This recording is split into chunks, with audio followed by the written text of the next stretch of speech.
The sun was shining brightly over Central Park, casting a warm golden hue over the sprawling green oasis nestled in the heart of New York City. It was early spring, and the trees had begun to shake off the last remnants of winter's chill. Leaves unfurled tentatively, and flowers in subtle pastel shades peeked out from the grass, eager to greet the new season.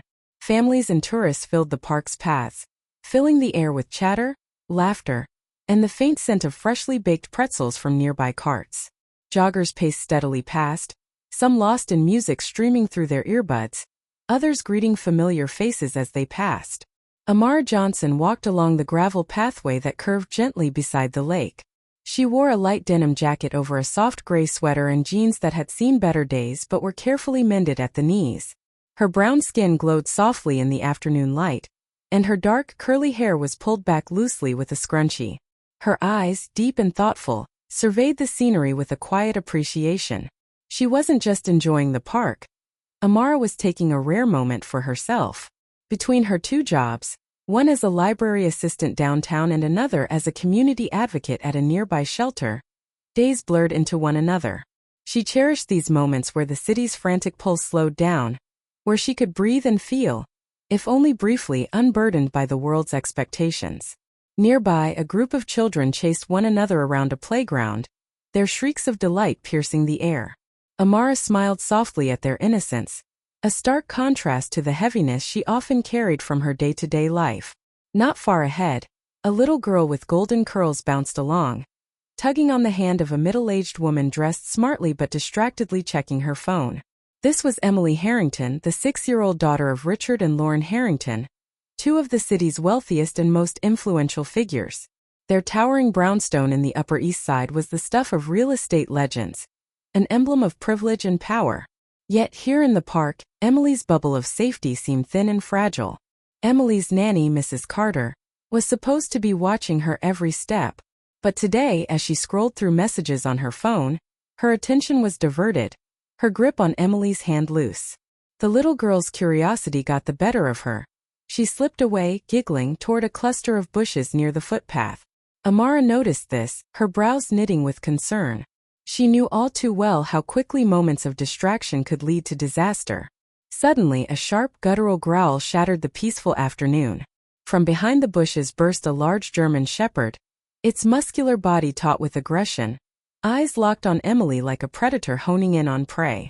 Its teeth gleamed in the sunlight, lips curled in a menacing snarl. Panic rippled through the park as people gasped and stepped back hurriedly, sensing the danger before fully understanding it. Emily froze, her tiny body trembling as tears sprang to her eyes. She let out a startled cry, the kind that breaks the heart. Mrs. Carter screamed, but her voice was weak, filled with fear. She was frozen, unable to move or intervene. Amara's heart thundered in her chest. There was no time to hesitate. With a burst of adrenaline, she sprinted toward Emily, yelling loudly, "Hey! Hey, get back! Get away from her!" The dog snarled, pivoting toward the new target. Amara kept her eyes locked on the beast, her body trembling but determined. "Emily, stay behind me," Amara commanded, her voice steady despite the chaos swirling around her. The dog lunged, powerful paws pounding the dirt as it charged. Amara flung her arms wide, a desperate attempt to shield the girl. The world seemed to slow for a moment, the sound of the dog snarling, the thudding of its paws, Emily's sobs, the gasps of bystanders, all crystal clear yet distant as Amara braced for impact. The dog's teeth snapped dangerously close, grazing Amara's forearm. Pain seared through her skin, but she didn't falter. "Go! Get back!" she shouted, managing to shove the dog off balance just long enough for a man nearby to throw a rock in the dog's direction. Startled, the dog yelped and retreated into the bushes, disappearing as suddenly as it had appeared. Amara dropped to her knees, her arm bleeding, chest heaving with exertion and relief. Emily ran to her, wrapping her small arms tightly around Amara's neck. Thank you," Emily whispered, her voice trembling. The crowd had gathered, whispers buzzing like an electric current. Moments later, a well-dressed couple rushed over, Richard and Lauren Harrington. Their faces were masks of shock and disbelief as they took in the scene before them. A black woman, injured but calm, comforting their frightened daughter. Lauren's lips quivered as she hurried to kneel beside Emily, brushing the girl's curls gently. Richard's eyes met Amara's, a silent acknowledgement passing between them. A mixture of gratitude and something more complicated. Are you okay? Lauren asked softly, reaching out to touch Amara's arm, but quickly pulling back as if uncertain. Amara nodded, managing a small smile despite the pain. I'm fine. The important thing is Emily is safe. Richard pulled out his phone, already dialing for an ambulance. As they waited, Amara's mind raced. She knew this moment could change everything, but how? Would she be just a fleeting hero soon forgotten? Or could this be the beginning of something real? Nearby, Emily clung tightly to Amara, her innocent eyes wide with trust, breaking through barriers neither woman could have imagined just moments ago. The ambulance siren wailed faintly in the distance as Amara sat on the cold park bench, her arm wrapped loosely in a makeshift bandage provided by a concerned bystander. The afternoon sun had begun to shift westward, casting long shadows through the trees, and the park's bustle had quieted to a low murmur. Yet the air between Amara and the Harrington family was thick, heavy with unspoken words, lingering glances, and the invisible barriers that neither money nor kindness could easily dismantle. Richard Harrington stood a few steps away, his expression unreadable. His tailored navy suit was impeccable, but something about his posture betrayed a subtle unease, as if he were trying to reconcile two worlds that refused to blend. Lauren Harrington, delicate and polished, kept her eyes fixed on Emily, whose small hand remained firmly clasped in Amara's. The little girl's wide blue eyes darted between the two women, sensing the tension but unaware of its roots. I can't thank you enough, Lauren finally said, her voice softer now, almost hesitant. You saved our daughter's life. Amara nodded, careful not to let gratitude or pride show too much. She had learned the hard way to keep her guard up in places like this. It was nothing. Anyone would have done the same. Emily tugged gently at Amara's sleeve. Can you stay with me, please? Amara smiled warmly, bending down to meet Emily's gaze. Of course, sweetie. The Harringtons exchanged a glance, then Richard stepped forward. We want to make sure you're taken care of. Please let us cover your medical expenses. Amara's eyes flickered, caught between appreciation and suspicion. It's just a scratch, she said, trying to deflect. I'm fine. Richard's smile was tight. Still, it's the least we can do. Before Amara could respond, a sleek black car pulled up at the park's entrance. A young man in a sharp suit stepped out and approached quickly. Mr. and Mrs. Harrington, your driver is ready, he said curtly. Lauren glanced toward the car, then back at Amara. We'll be going now. But please, if you need anything, don't hesitate to call. Amara nodded again as the family gathered Emily in their arms and walked away, the sound of their expensive heels and polished shoes fading into the distance. Left alone, Amara felt the weight of the moment settle in her chest. She wiped the blood from her arm, feeling the sting but pushing it aside. This was more than just a park incident. It was a collision of lives, different worlds touching briefly but deeply. As she sat there, her mind drifted to the invisible walls she had encountered all her life, walls built from assumptions, fear, and old prejudices.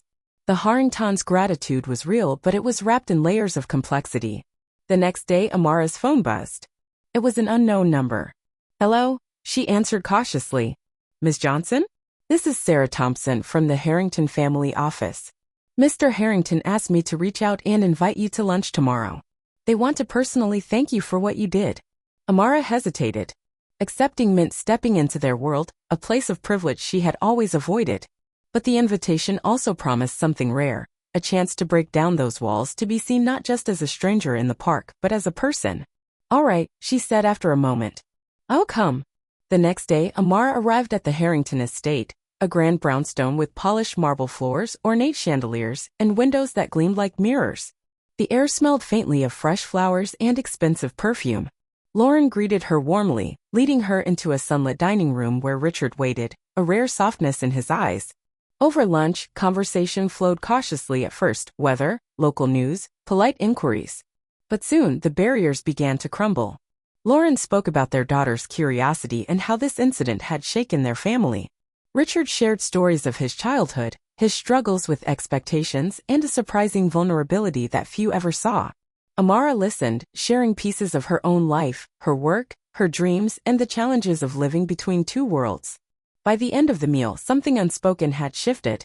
A bridge had been built, fragile but real. Yet, as Amara stepped back onto the busy city streets later that day, she knew the road ahead would be anything but easy. The world outside the Harrington walls was harsh and unyielding. And somewhere deep inside, she wondered, could gratitude truly erase the scars left by years of division? The city never really sleeps, but for Amara Johnson, the nights were often filled with restless thoughts and a quiet ache she couldn't shake.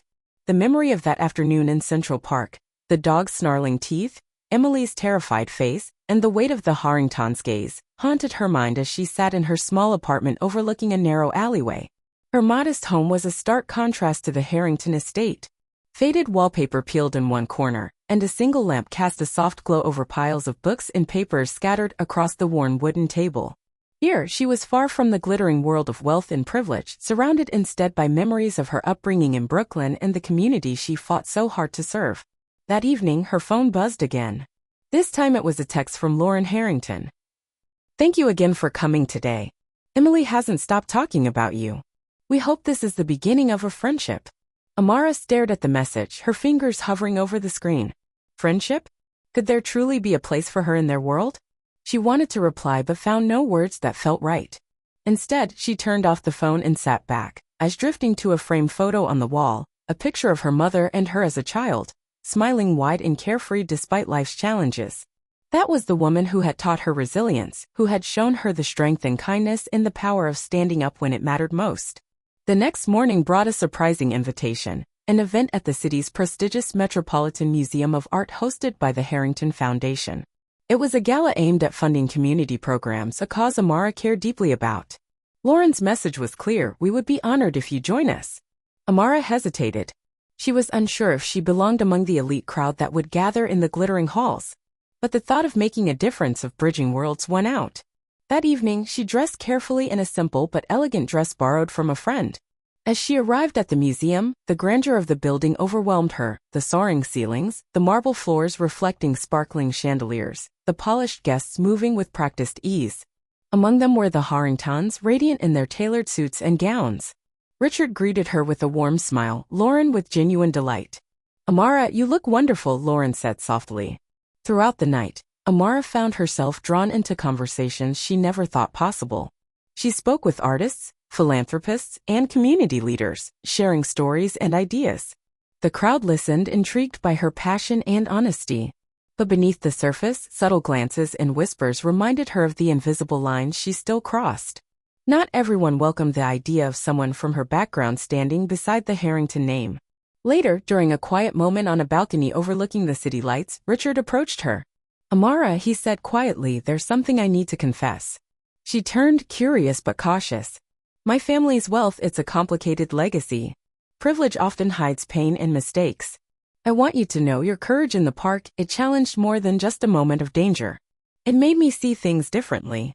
Amara searched his face, finding sincerity beneath the layers of hesitation. "I don't know where this leads," he continued, "but I want to try to build something honest." Her heart quickened, but years of guardedness held her back.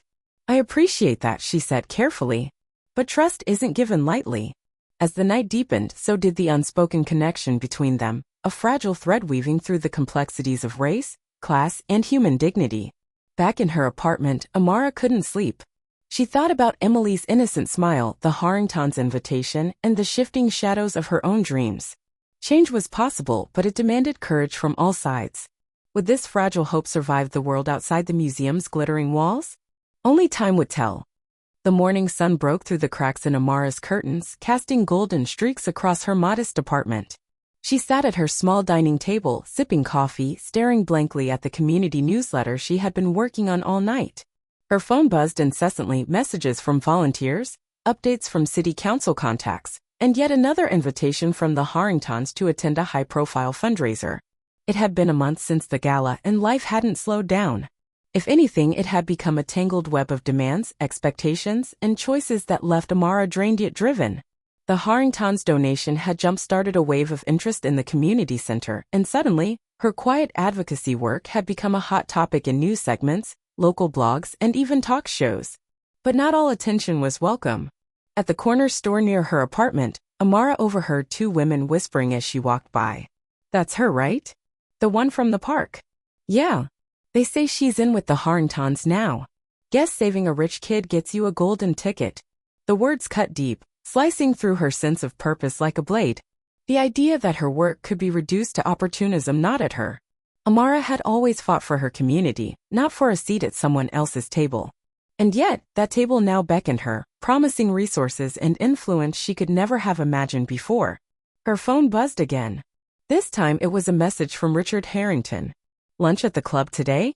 We have something important to discuss." Amara hesitated. The thought of walking into the exclusive, predominantly white Harrington Club made her stomach twist. But she also knew opportunities like these were rare. She couldn't afford to let fear dictate her choices.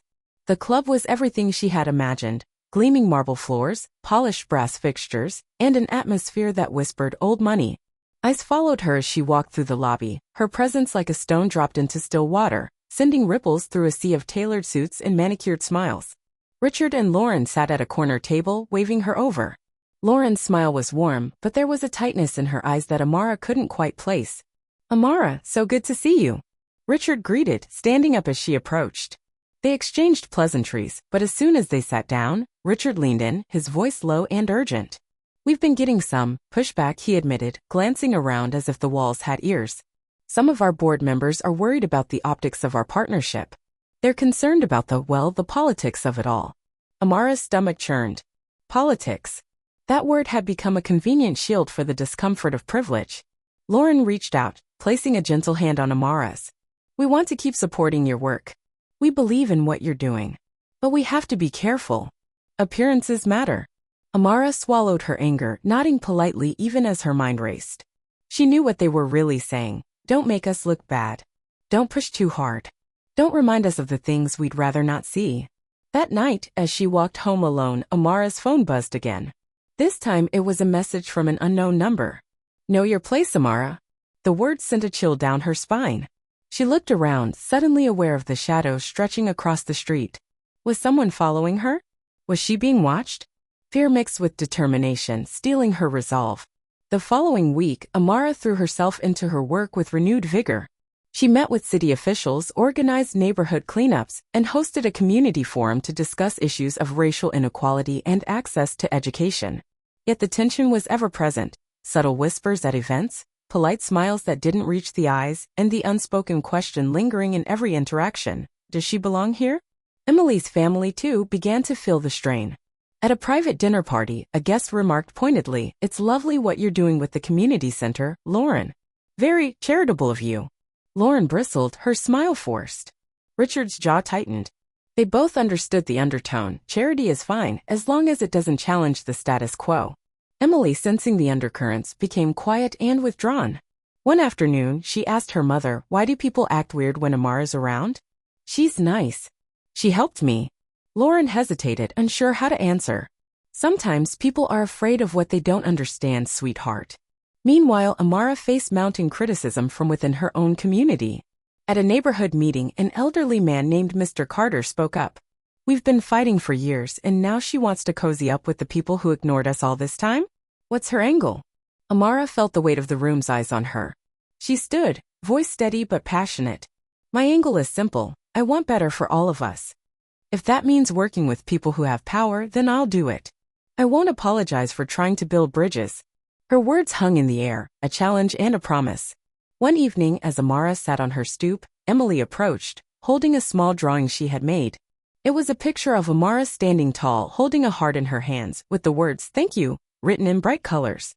Amara felt her eyes sting. Emily smiled shyly and said, "You're my hero." In that moment, the doubts, the whispers, the warnings, they all faded.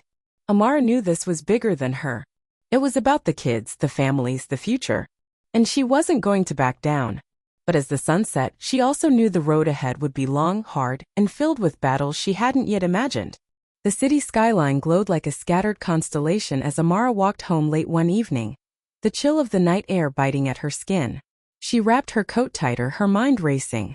Ever since her meeting at the Harrington Club, she had been grappling with the growing sense that the world around her was shifting in ways she couldn't control. The weight of expectations, whispered warnings, and the unspoken politics of race and class in her city bore down on her like a storm cloud, threatening to erupt. Her phone buzzed. Another text from Richard. "The mayor wants to meet you tomorrow. Please be on your best behavior. And maybe wear something more formal?" Amara's stomach twisted at the wording. Be on your best behavior. The words echoed with a condescension she couldn't ignore, a reminder of the power dynamics she was being forced to navigate. She arrived home to find an envelope slid under her door. No name, no address, just a single sheet of paper that read, "Don't forget who you are. They'll never accept you." Her breath caught in her throat. Was this a threat? A warning? She looked around her dimly lit hallway, heart pounding, but the building was quiet. The fear gnawed at her, but so did the stubborn flame of defiance. Amara was tired of being told where she belonged. The next day, she sat in the mayor's office, an imposing wood-paneled room that seemed designed to intimidate. Mayor Whitman, a sharp-dressed man in his early 60s, exuded the easy confidence of someone who had never had to question his place in the world. Richard and Lauren Harrington sat nearby, their faces carefully neutral. "Amara, it's a pleasure," the mayor began, offering a practiced smile. "Your work in the community has been noteworthy." Amara inclined her head, keeping her expression polite but guarded. "I understand you've been working closely with the Harrington family," the mayor continued. "They've been longtime supporters of our city's cultural initiatives." Lauren chimed in, her tone sugary sweet. "We think Amara's vision could be a wonderful addition to the city's diversity efforts." Amara bristled inwardly at the word diversity, the way it was tossed around like a decoration rather than a lived reality. Mayor Whitman leaned back, steepling his fingers. "We'd like to explore a partnership, perhaps a public-private initiative, a way to showcase the progress our city is making." Amara's mind raced. This could mean funding, resources, and visibility for her programs. But it could also mean strings attached, compromises made, and her voice diluted in a sea of political correctness. She forced a smile. "That sounds promising. I'd like to see the details." Richard smiled approvingly, but there was a flash of warning in his eyes. "Play the game or you'll lose everything." As she left City Hall, her phone buzzed with a new message. This time it was a video, a grainy clip of her from the gala laughing with Richard, the two of them standing close. The caption read, "How much did she sell out for?" Amara's stomach dropped. She had expected backlash, but the venom in the message stung. She knew what the implication was. That her success was not her own, that she was merely a pawn in someone else's game. Her thoughts swirled as she walked through the neighborhood, her neighborhood. The kids playing basketball at the cracked court. The mothers chatting on stoops, some glancing her way with cautious eyes. The old men playing dominoes, nodding solemnly as she passed. Had she lost them? Had her climb for influence left her disconnected from the very community she had fought for? The breaking point came that weekend. Amara was at the community center, leading a workshop for young girls when an argument erupted outside. She rushed out to find a group of men shouting at a teenager, a black boy named Marcus, who had been skateboarding near the Harrington estate. "Get out of here," one man barked, his face red with anger. "This isn't your neighborhood." Amara stepped in, her voice sharp. "He has every right to be here." The man turned on her, sneering. "Of course you'd say that. You think you're one of them now? The Harringtons' pet project." The words landed like a slap. A crowd had gathered, murmuring, watching. Marcus looked at her, eyes wide with fear and betrayal, and then he bolted down the street, disappearing into the shadows. Amara stood frozen, her hands trembling. The realization hit her hard. No matter how much she achieved, no matter who she partnered with, there would always be those who saw her as an outsider, an interloper, someone who didn't belong. That night, she sat alone in her apartment, the city lights twinkling outside her window. The weight of it all, her fears, her ambitions, her community's needs, crushed down on her. Tears streamed down her face, but she wiped them away angrily. She wouldn't let this break her. She picked up her phone and started drafting a letter. Not to the mayor, not to the Harringtons, but to her community. A letter that would go out in the next newsletter, raw and honest. She began typing. "We cannot wait for permission to matter. We cannot let their whispers define us. Our power is in each other, in our stories, in our fight. And I am not done fighting." The following morning, Amara stood outside the community center, watching as volunteers gathered, people from the neighborhood, parents, kids, even a few who had doubted her before. They came with paint cans, tools, and determination in their eyes. The sun rose over the city, casting long shadows, but also illuminating the faces of those ready to stand beside her. Amara took a deep breath. The battle was far from over, but she knew one thing for certain: she wasn't alone. Not anymore. The weeks following the confrontation outside the Harrington estate were a blur of sleepless nights and relentless days. Amara felt like she was standing at the eye of a storm. Press releases, community meetings, social media debates, and hushed conversations that stopped when she walked into a room. The video of Marcus's confrontation had gone viral, sparking outrage across the city. Local news stations aired clips of the shouting match on repeat, framing it as a symbol of the city's fractured soul. Some anchors praised Amara's courage, others accused her of inciting division and overstepping her bounds. But Amara didn't care about the headlines anymore. Her focus was on the faces she saw every day. The kids who looked up to her, the mothers who hugged her tight with tears in their eyes, the fathers who offered quiet nods of solidarity. She had learned a hard truth. Sometimes standing up for what's right means standing alone. But it also means inspiring others to rise with you. One evening, as the sun dipped below the horizon and painted the sky in streaks of pink and gold, Amara sat with Marcus and his mother, Cheryl, at a small diner on the edge of town.